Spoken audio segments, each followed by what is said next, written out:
Bismillahirrahmanirrahim. Alhamdulillahirabbil alamin. Allahumma sholli wa sallim ala sayyidina Muhammad wa ala ali sayyidina Muhammad. Assalamualaikum warahmatullahi wabarakatuh. Ikhwan akhwat yang dirahmati Allah, senang sekali kami bisa kembali menjumpai ikhwan akhwat dalam program acara Bincang Sahur atau Sahur bersama Tokoh.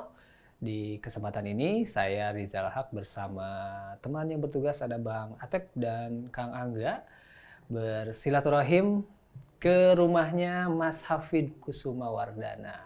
Siapa tokoh Mas Hafid ini? Nanti kita bincang-bincang dengan beliau Iwan Ahwat. Kita sapa terlebih dahulu. Assalamualaikum warahmatullahi wabarakatuh. Waalaikumsalam warahmatullahi wabarakatuh. Kabar baik dan sehat Mas Hafid ya? Alhamdulillah. Alamin. Nah, Iwan Ahwat, Mas Hafid ini mungkin sudah banyak juga ya pendengar atau pemirsa Rasil TV yang sudah tahu sosok Mas Hafid ini. Dan mungkin bagi yang belum tahu, saya perkenalkan Mas Hafid Kusuma Wardana ini salah satu sosok ya, mungkin sosok penting atas lahirnya Rasil TV Iwan Ahwat. Karena memang Mas Hafid sendiri ini bersama ya bagian Rasil waktu itu juga ada Pak Farid juga, Pak Ihsan dan beberapa tim Rasil membidani lahirnya Rasil TV. Alhamdulillah itu tahun 2014 ya Mas Hafid ya? 2014. 2014, tepatnya itu Oktober kalau salah ya. Betul. Betul ya? 10-10. Masya Allah, ya 10-10-2014. Masya Allah. Jadi sudah sekitar, udah masuk 7 tahun ya? 7 tahun ya? 7 tahun, Masya Allah. Dan Iwan Ahwat, Mas Hafid ini dulu tuh merupakan pendengar setia dari Radio Silaturahim. Betul. Dan ingin menyumbangkan, mewakafkan ilmu, tenaga untuk Rasil. Akhirnya kan melahirkan Rasil TV. Tidak hanya itu saja, peralatan-peralatan yang terkait untuk TV pun, untuk Rasil TV pun juga diwakafkan, Masya Allah. Nah Mas Hafid, pertanyaan pertama itu, apa sih yang menggerakkan Mas Hafid sampai ingin ikut gitu berkontribusi dalam dakwah ini, khususnya dakwah di Radio Silaturahim sehingga melahirkan Rasil TV? Masya Allah. Jadi waktu itu saya ingat banget pertama kali saya ikut off air-nya Rasil ya. Gitu waktu itu di salah satu masjid di Jakarta Selatan, ketemu sama Habib Hussein waktu itu. Kebetulan saya sholat di sebelah beliau, gitu kan. Nah beliau cuman, waktu itu saya ingat banget kata-kata beliau, hidup di dunia capek ya, digituin doang gitu kan. Masya Allah. Saya langsung terenyuh gitu, kok tahu ya gitu loh, kok beliau tahu gitu loh. Nah pada saat itu ya, saya mendengar salah satu ayat Muhammad ayat 7. Waktu itu saya ingat banget gitu ya. Barang siapa yang menolong agama Allah, niscaya Allah akan menolongnya dan meneguhkan kedudukannya. Masya Allah, saya bilang, apa nih gitu kan. Kok ayat itu masuk gitu ke hati gitu kan. Barang siapa yang menolong agama Allah, niscaya Allah akan menolongnya dan meneguhkan kedudukannya. Saya ingat waktu itu memang perusahaan saya lagi ya nggak jelas gitu ya, gitu kan. Terus saya juga hidupnya juga sering sakit jantung waktu itu, waktu masih muda begini banyak penyakitnya. Jadi saya sebenarnya lagi mencari apa nih yang harus saya lakukan gitu kan. Nah, alhamdulillah saya dapat itu dari Habib. Terus kemudian saya bertemulah dengan waktu itu saya ingat subuh Breakfast Wisdom. Iya. Acara itu alhamdulillah saya dipertemukan dengan Pak Farid waktu itu. Ya udah Pak Farid ngobrol-ngobrol, Pak Farid kalau misalnya apa nih yang perlu dibantu nih gitu kan. Kebetulan saya memiliki alat-alat multimedia. Waktu itu saya pemilik rentalalat.com, kebetulan banyak kamera video, kamera foto gitu. Ya udah Ane insya Allah nih mau bikin TV. Ya udah insya Allah Ane bantu deh gitu. Nah alhamdulillah itu cuma 2 minggu waktu itu, ya kan. 2 minggu setelah itu langsung ditelepon, Fit, ini Ane udah beliin nih pemancar apaan, kirain kali parabola biasa. Enggak, ini parabola yang harganya 600 juta waktu itu. Masya Allah, ini mah parabola yang ke satelit kita bilang. Pak Farid udah beli, udah ente siapin deh orang-orangnya. Nah lo gitu kan. Masya Allah. Gitu, ya udah deh Pak Farid, kita kumpulin deh teman-teman dari Al-Fatah waktu itu ya. Terus dari mana kita buka deh pelatihan ya. Pelatihan dulu ya. Pelatihan waktu itu pelatihan 30 orang gitu kan. Dari 30 orang kita pilih gitu kan, dari yang nggak bisa apa-apa gitu kan. Akhirnya sampai tinggal 8 orang waktu itu. Alhamdulillah setelah itu dapat 8 orang itu ya, dan alhamdulillah mereka itulah yang menjadi pasukan pertama atau The Avengers-nya dari As-sabiqul awwalun ya. As-sabiqul awwalun tuh. Iya. Sahabat-sahabat Rasul kan pas 8 orang kan. Nah, itu alhamdulillah. Nah, dari situlah mulai Rasil, mulai dari TV satelit sampai sekarang alhamdulillah ya YouTube-nya viral juga gitu kan. Masya Allah. Ya itulah perjuangan-perjuangan yang dijalankan oleh Rasil TV, dan Rasil sendiri alhamdulillah sekarang juga sudah banyak pemirsanya ya, Masya Allah. Ya, ya mudah-mudahan itu menjadi tabungan di akhirat lah. Amin. Nah, Mas Habib tadi cerita apa istilahnya sebelum merekrut kan mengumpulkan orang-orang, mencari kru yang dari nol lah. Nol saja. Saya juga waktu itu ikut ya, cara nyalain kamera aja belum tahu tombol powernya di mana saat itu. Waktu itu semua pesertanya seperti itu gitu. Tapi alhamdulillah ya salah satunya berkat keuletan kegigihan Mas Hafid juga, optimisme mungkin kepada teman-teman itu bisa, alhamdulillah mereka pada bisa, dan sekarang alhamdulillah bisa berjalan gitu. Nah, Mas Hafid saat itu ada juga optimisme seperti itu, dan alhamdulillah bisa sampai ke titik sekarang ini gitu, Mas. Ya waktu itu soalnya saya bilang bahwa waktu itu ada satu ayat yang bilang laqad khalaqnal insana fi ahsani taqwim. Sesungguhnya manusia itu diciptakan dalam keadaan yang sempurna. Gitu loh. Nah, dari situ saya bilang nggak mungkin, nggak ada orang yang nggak bisa. Kalau mereka diajarin pasti bisa. Karena kenapa? Allah ada jamin seperti itu. Ya kan? Laqad khalaqnal insana fi ahsani taqwim. Sesungguhnya kami menciptakan manusia dengan keadaan sebaik-baiknya gitu kan. Nah, saya yakin bahwa setiap manusia pasti bisa. Yang terpenting adalah bagaimana cara kita mengajarin mereka. Ya, contohnya ada waktu itu yang saya ingat banget, pada saat saya mengajar itu, Pak, ini cara masang baterai gimana? Ya Allah, itu yang namanya saya shock. Itu benar-benar shock. Udah simpel banget gitu ya.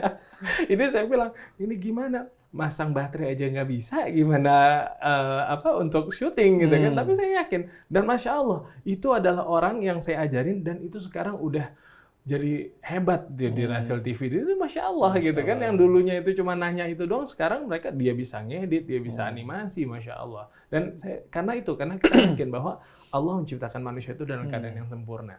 Teman, bagaimana cara kita untuk membangun mereka? Nah, itu aja sih sebenarnya. Mungkin dari niat kita juga ya. Betul. Ikhlas karena Allah. Dan Mas Hafid ini Ikhwan Akhwat cukup sibuk juga ya. Owner dari beberapa perusahaan, dan juga tidak sedikit yayasan yang di bawah Mas Hafid nih, dikelola sama Mas Hafid. Mungkin kita kenal rentalalat.com seperti yang disampaikan, rental penyewaan alat-alat multimedia ya. Kemudian juga Absolute Multimedia Production. Kemudian juga ada Absolute Picture, Absolute Multimedia Production, rental alat, dan yang terbaru MTI, Multi Karya Terbaik Indonesia. Nah, Mas Hafid masih istilahnya mewakafkan waktunya, tenaganya. Tadi di awal bilang setelah mendengar beberapa kalimat dari Ustadz Hussein, capek ya di ini tuh berbekas di Mas Hafid. Iya, betul. Dan waktu itu kan masih rutin ya ke Rasil gitu kan, dengan kesibukan itu. Ya, Mas Hafid sendiri mendapatkan apa dari hal itu mungkin yang dirasakan Mas Hafid setelah itu gitu, setelah mewakafkan diri, waktu dan tenaga itu. Ya sebenarnya Masya Allah ya, sebenarnya saya juga kangen ke Rasil juga, tapi karena 1 tahun ini kan kita nggak bisa ya, pandemi, gitu kan. Nah, kita lihat pandemi di sini juga banyak yang kena gitu kan. Ya saya juga kangen sebenarnya ke sana. Tapi alhamdulillah kan kita ada Zoom, ada apa, jadi kita bisa tetap silaturahmi. Nah, Masya Allahnya gini, 7 tahun yang lalu ibaratnya kalau perusahaan saya kan goyang tuh, ya kan. Masya Allah, karena saya mewakafkan waktu untuk Rasil, itu subhanallah, itu tadi janji Allah itu benar. Ya kan, Muhammad ayat 7, dan itu saya pegang benar-benar, barang siapa yang menolong agama Allah, niscaya Allah akan menolongnya dan meneguhkan kedudukannya. Itu benar-benar. Jadi perusahaan saya yang tadinya karyawannya gimana, alhamdulillah tuh karyawan-karyawannya pada biasanya kan yang namanya karyawan tuh ada yang datang pergi. Itu semenjak saya ada di Rasil, mereka tuh loyal. Terus kemudian mereka benar-benar perusahaan itu jadi growth gitu loh, besar. Dan ibaratnya kalau misalnya kata Habib itu, kalau misalnya kita menanam kebaikan di dunia itu, ya kan, insya Allah itu ibarat kita membuat taman. Nah, kalau misalnya rezeki itu ibaratnya kupu-kupu, maka kupu-kupu yang datengin, gitu lah. Jadi rezeki yang datang, masya Allah, gitu kan? Dan itu nggak pernah berhenti, gitu loh. Jadi ada aja, ya kan? Gitu karena ada satu yang yang menjadi pegangan saya itu adalah wa may yattaqillaha yaj'al lahu makhraja wa yarzuqhu min haitsu la yahtasib. Barang siapa yang bertakwa kepada Allah, niscaya Allah akan menolongnya dan barang siapa yang bertakwa kepada Allah, wa may yattaqillaha yaj'al lahu makhraja, Allah akan memberikan jalan keluar. Wa may yatawakkal Allah dan wa yarzuqhu min haitsu la yahtasib, dan memberikan rezeki dari tempat yang tidak disangka-sangka. Nah, itu waktu itu Habib juga ngomong begitu kan, gitu. Kalau misalnya karena kita orang Betawi kan, itu kan namanya ayat 1000 dinar ya. Wa may yattaqillaha yaj'al lahu makhraja wa yarzuqhu min haitsu la yahtasib, gitu kan. Rezeki, Allah memberikan jalan keluar dari masalah kita dan memberikan rezeki dari tempat yang tidak disangka-sangka. Ya itu masya Allah, gitu kan. Ada aja rezekinya dan terus menerus, gitu loh, dan nggak pernah berhenti. Dan sampai sekarang ibaratnya yang dulunya saya suka mengutang, kalau misalnya ngebangun utang, beli ke alat apa itu, alhamdulillah sekarang udah nggak ngutang lagi. Dan alhamdulillahnya juga masa pandemi ini bukannya saya tambah banyak utangnya, malahan utang-utang saya bayar dan tinggal sedikit lagi. Masya Allah. Itu bagian dari keberkahannya, Mas. Alhamdulillah. Ya, tadi menarik mengenai filosofi taman, Mas Hafid. Jadi kita membuat taman dulu, akhirnya kupu-kupunya datang. Jadi kita tidak perlu mengejar kupu-kupu itu. Betul. Itu seperti apa sih? Bisa jelaskan, Mas Hafid? Jadi gini, waktu itu saya diajarin juga sama Yusuf Hansur ya. Kebetulan saya ada guru saya, Ustaz Nasrullah waktu itu ya, di Magnet Rezeki. Itu juga lebih mengerucutkan lagi bahwa gini, kalau misalnya kita ibaratnya rezeki itu ibarat kupu-kupu. Kalau selama ini yang manusia lakukan itu kan adalah mengejar. Pada saat mau nyari duit, pasti kan yang dilakukan adalah menggunakan jala, gitu kan? Mengejar kupu-kupu dan diambil, gitu kan? Nah, setiap hari diambil 1, jago 2, 3, terus, dan itu akhirnya kupu-kupu itu dikumpulkan dalam satu sangkar, gitu kan? Bener nggak? Yeah. Nah, sampai banyak, ada ratusan kupu-kupu di dalam sangkar. Pada saat sebenarnya kita ngumpulin kupu-kupu itu sebenarnya untuk kita menikmati kupu-kupu tersebut kan. Nah, tapi yang bingungnya apa? Pada saat kita mau bermain sama satu kupu-kupu, kita kan berarti harus membuka sangkarnya. Pada saat kita mau buka ke sangkarnya, pasti akan ada deg-degan kan. Takut hilang nih yang 1000-nya, takut hilang, takut kabur semua. Nah, itu deg-degan itu berarti kita mencarinya nggak benar. Gitu loh. Nah, waktu itu dikasih tahu sebenarnya kalau misalnya kita mau menikmati, ya kan, menikmati kupu-kupu, gitu lah. Caranya adalah kita harus dengan membangun taman, gitu lah. Jadi yang harus kita bangun adalah kebaikan demi kebaikan, ya kan. Memang agak berbeda, ya kan. Pada saat kita membangun taman itu, ya kita harus nanam dulu, cangkul dulu, nyiramin, nggak datang dulu kupu-kupunya kan, bener nggak? Gitu. Nah, terus sampai akhirnya tumbuh bunganya, baru tuh kupu-kupu datang satu demi satu. Dan pada saat kita bermain dengan kupu-kupu, gitu kan, itu kan nggak ada lagi rasa deg-degan, rasa khawatir, galau, itu kan nggak ada, karena setiap hari kupu-kupu itu datang sama kita, gitu kan. Dan makin lama makin banyak, semakin bunga semakin banyak, kupu-kupu pun semakin banyak di taman kita, gitu loh. Nah, itulah yang diajarin oleh guru-guru kita di Rasil sebenarnya, masya Allah, gitu kan. Dan alhamdulillah sekarang bukan kita lagi, bukan saya lagi yang mencari rezeki, tapi rezeki yang datangin kepada kita. Nah, jadi yang penting waktu itu simpel. Pada saat kita membahagiakan orang lain, maka nanti Allah akan membahagiakan kita, gitu kan. Unfik alaih, benar nggak? Itu kan kata Rasulullah. Berinfaklah maka aku akan berinfak kepadamu. Jadi yang kita lakukan ya udah infakkan. Nggak punya duit, ya udah waktu. Nggak punya waktu, pikiran, kan gitu.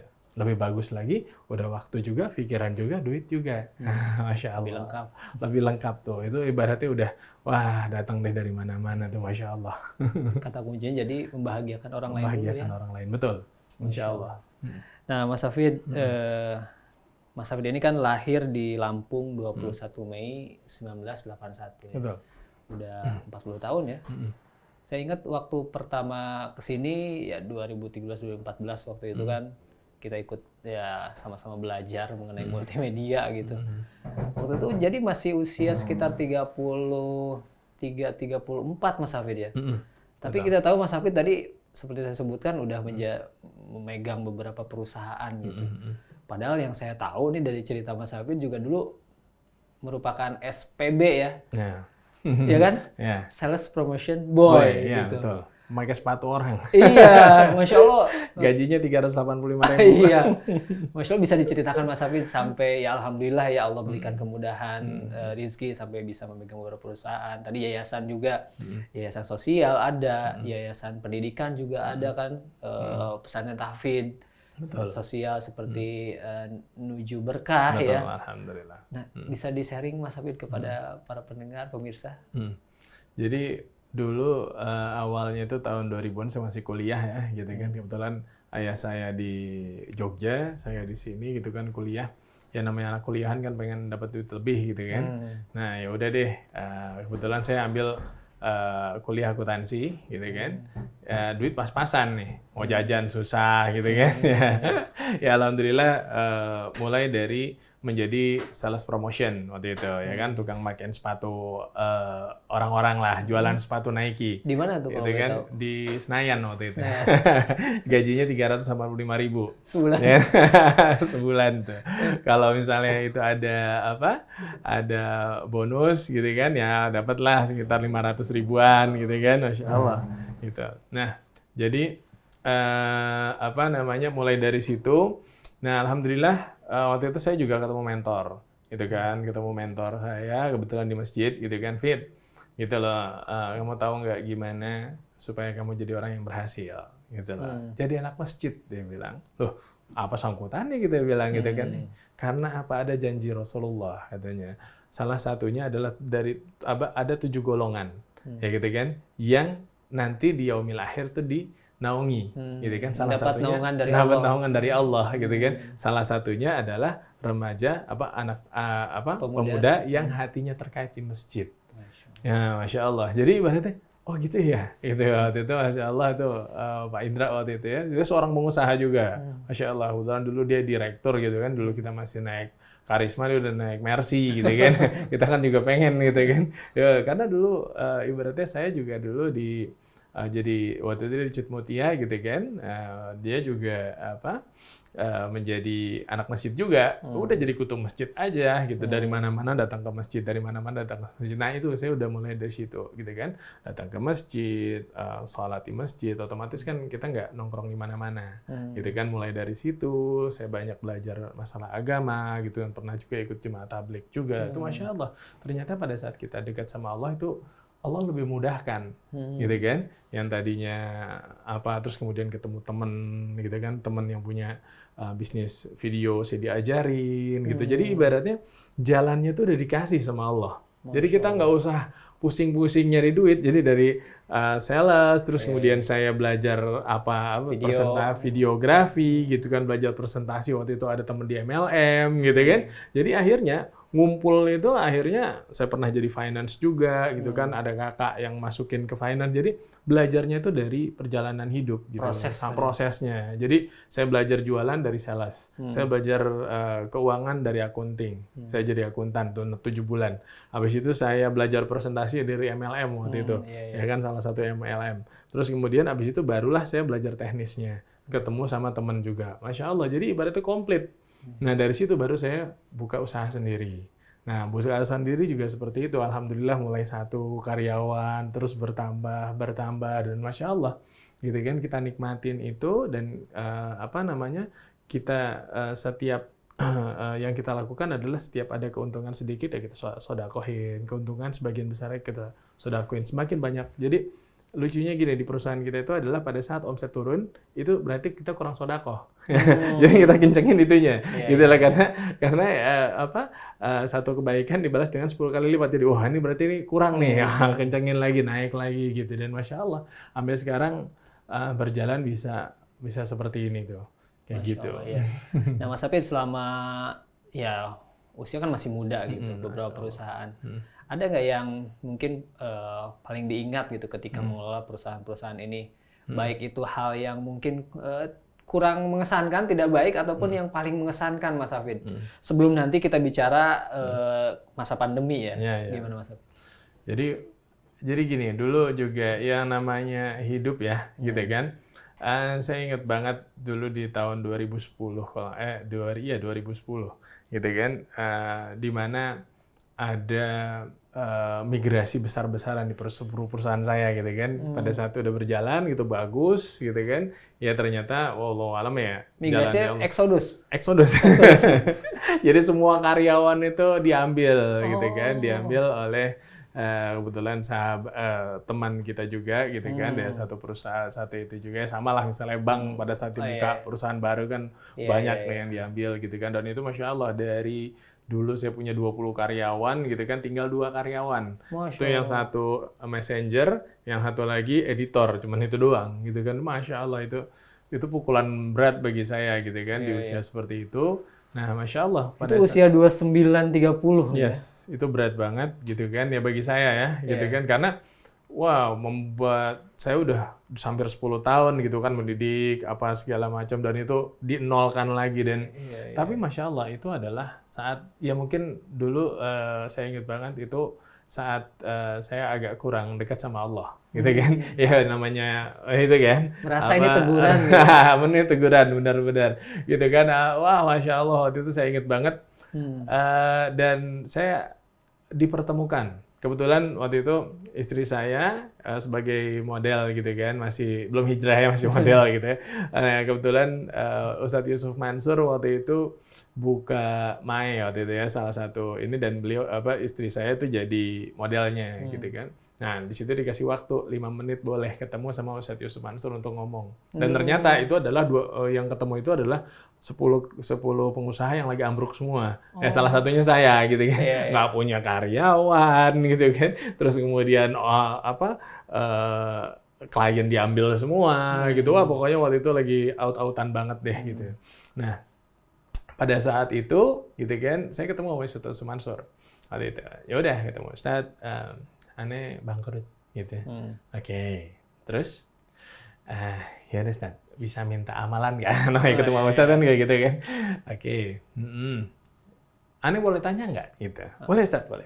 Ya. Ente sholat? Sholat Ustaz, alhamdulillah. 5 waktu nggak? 5 waktu Ustaz. Oke. Di awal waktu nggak? Jarang-jarang Ustaz. Bagus. Berjamaah? Aduh. Kadang-kadang Ustaz. Oke. Di masjid nggak? Nggak pernah Ustaz. Pantes ente bangkrut. Kok gitu kan? Kita bingung. Lah kita kan nanya bangkrutnya perusahaan nggak apa-apa sangkutannya sama sholat gitu. Nggak ada hubungannya lah. Logika kita saat itu ya. Bener. Gue bilang gitu. Ya udah, sekarang gini. Ente tahu nggak arti dari azan? Habis hayya ala sholah apa? Hayya ala falah, Ustaz. Oke, artinya apa? Menuju kemenangan. Ente diajak sama Allah sholat, ente diajak menang, ente kagak datang. Menurut ente bisa menang nggak? Ya enggak, Ustaz. Itu deh. Itu yang bikin ente bangkrut. Tanya, Masya Allah. Nah, terus Ustaz, jikirannya apa? Kagak pakai jikir. Ya namanya orang Betawi kan, Ustaz Yusuf Mansur Betawi gitu. Ente nggak usah jikir. Terus gimana, Ustaz? Udah gini. Sebenarnya ada yang namanya, ini riyadoh, kalau misalnya bahasanya itu kan riyadoh ya. Tapi kalau bahasa Indonesia gini deh. Pokoknya ente 14 hari jalanin ini. Apa tuh, Ustaz? Gampang aja. Ente azan, sholat, azan, sholat, azan, sholat. Ya kan? Setiap azan ente sholat. Dan harus di awal waktu, ya kan? Harus berjamaah, harus di masjid. Masya Allah. Oke, gitu aja Ustaz, gampang. Ya kan? Ya kita kan dengarnya itu gampang gitu kan. Masya Allah, itu ternyata udah deh aneh kasih biasanya 41 hari. buat ente 14 hari aja. Masya Allah, udah 14 hari tuh jalanin. Itu benar-benar itu nggak mudah ternyata pada saat jalanin deh. Karena kenapa? Kita kan waktu itu masih sibuk kan. Iya, Ya namanya lagi nggak ada omset ya kita kerjaannya kan meeting. Lagi naik motor gitu kan. Terus kemudian azan zuhur, Allahu Akbar. Alah, udah azan, oke berhenti, cari musola, sholat. Ya kan lagi meeting, asar, Allahu Akbar. Aduh, dia lagi meeting. Jadi, Pak, saya ke toilet dulu. Oh, salat. Itu Masya Allah, 3 hari pertama tuh sangat nggak mudah gitu kan. Waduh, ya Allah nih. Tapi Masya Allah, setelah 3 hari hari keempat, hari kelima, itu Masya Allah. Itu ternyata jadinya kita pada saat kita nggak ke masjid, pada saat azan nggak sholat, itu deg-degan. Wah, kayaknya gue belum sholat. Ada yang kurang gitu. Ada yang kurang gitu, Masya Allah. Dan itu terus berjalan 1 minggu. Saya ingat banget 2 minggu. Setelah 2 minggu, Masya Allah, itu karyawan datang. Itu karyawan-karyawan yang baik datang, yang sampai sekarang itu masih ada di kantor. Itu adalah karyawan-karyawan setelah saya melakukan sholat di awal waktu. Masya Allah, karyawan datang dan ternyata lebih baik dari karyawan sebelumnya. Terus kemudian editor datang, marketing datang. Dan Masya Allah, saya ingat banget, 2010 saya mengalami itu, 2012 saya bisa berangkat haji. 2013 beli rumah di Tanjung Barat. Gitu, Masya Allah. 2014 beli rumah di Radio Dalam. Wah, Masya Allah tuh. Ya, saya nggak ngasih tahu berapa jumlahnya, tapi berarti kan udah growth-nya luar biasa. Itu cuman dari ngebenerin sholat. Dan saya berterima kasih banget tuh sama Yusuf Mansur, Ustadz Yusuf Mansur ya. Gitu. Ya cuman satu, nggak usah ribet-ribet, ente benerin sholat. Karena kenapa? Itulah yang membuat kita dekat sama Allah. Itulah berarti artinya takwa tadi. Pada saat pertemuan ke hari ke-14 gitu. Takwa ya itu. Takwa itu adalah takut kepada Allah. Gitu loh. Pada saat ente takut sama Allah, janji Allah tuh berlaku tuh. At-Tolaq ayat 2 dan 3. Wa may yattaqillaha yaj'al lahu makhraja. Maka ente akan diberikan jalan keluar. Wa yarzuqhu min haitsu la yahtasib, dan memberikan rizki dari tempat yang tidak disangka-sangka. Balik lagi tuh, Masya Allah.